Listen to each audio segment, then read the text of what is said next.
How do you ruin a perfectly good coupe? Well, one way is to hack the roof off and turn it into a convertible.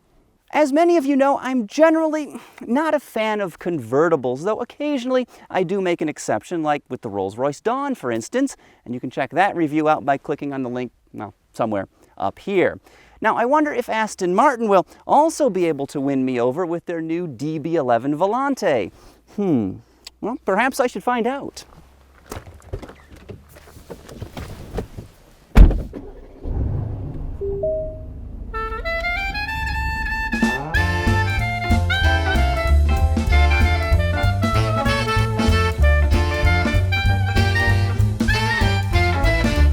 Let's take this beauty for a quick and dirty spin on the postcard-perfect roads around the city of Nice in the south of France.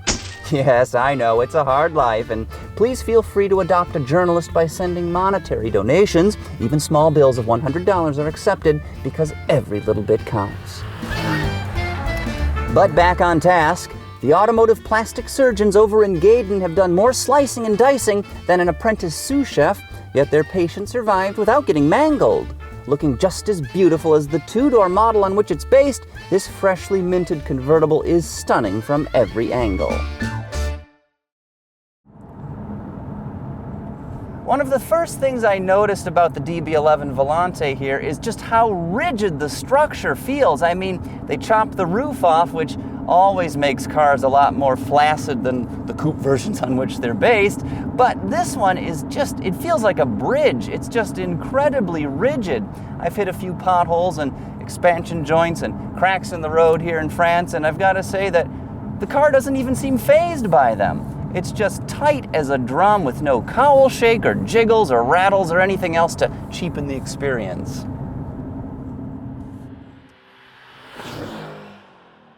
After replacing the DB11's solid roof with a folding fabric unit, the car has gained about 243 pounds, 98 of which went toward reinforcing the vehicle's structure. There are thicker sill extrusions, a different windshield surround, the rear bulkhead has been changed, and of course they've added rollover hoops should you have a really, really bad day. For better noise attenuation, the ragtop is comprised of 8 layers. That's more than Nona Lucille's famous St. Grover Cleveland's Coronation Day lasagna. Mamma mia! Engineers went this route instead of employing a folding hardtop for several reasons. First, it would have been impossible to get the sweeping body shape they wanted had they gone with pressed metal. Second is packaging. A hard lid would have been incredibly difficult to fit within the DB11's already snug body, and as it is, the rear fenders had to be elevated by 11 millimeters just to accommodate the ragtop assembly, which supposedly has the industry's lowest folded height of just 260 millimeters.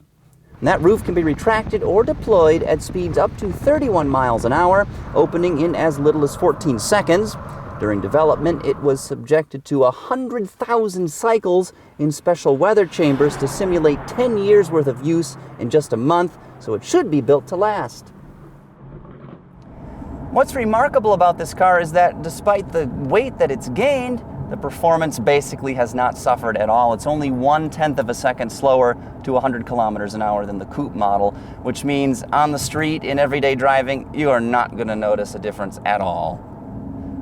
Given that the DB11 is a grand touring car, the ride is pretty soft because, again, this is about driving long distances at high speed in relative comfort. This is not a vehicle you would necessarily take to the track on weekends. Not that you couldn't, but the ride is just a little bit softer, which actually builds a lot of driver confidence. I feel like I can enter corners a bit faster in this car because it feels just a bit more forgiving than something that's just skipping along on the road, bouncing over every little imperfection in the surface.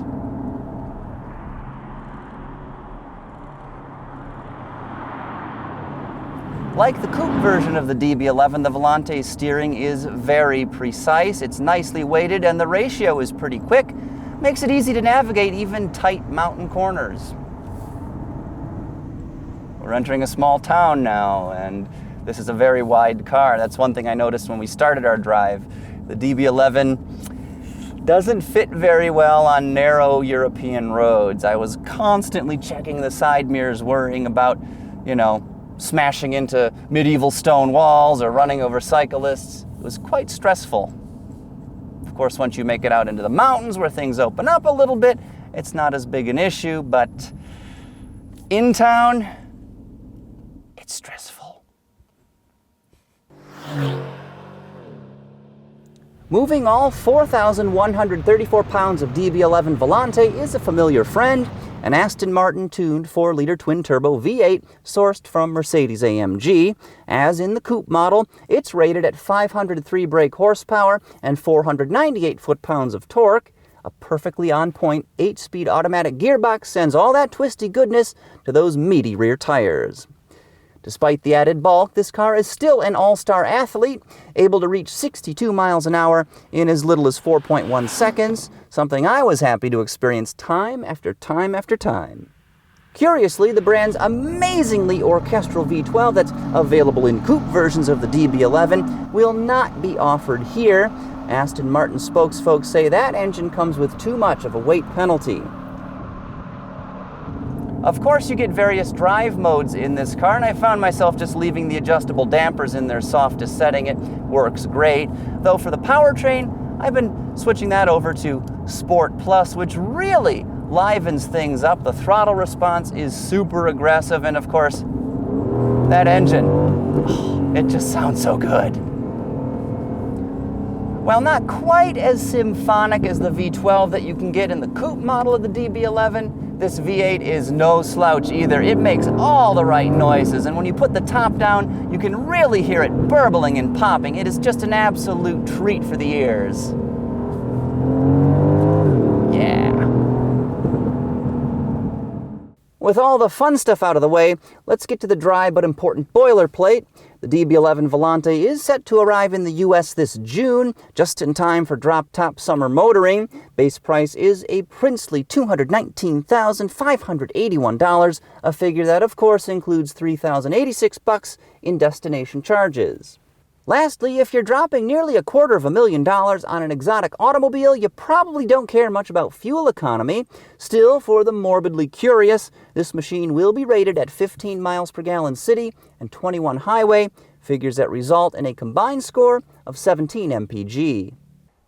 Despite losing its top and gaining a bit of weight, the DB11 Volante is still an amazing driver's car, and the performance penalty you pay compared to the coupe version is negligible. Honestly, on the street, you are not going to notice a difference, which is frankly pretty amazing. And you know what? I think this Aston Martin is another car we can add to my list of convertibles that I would want to own.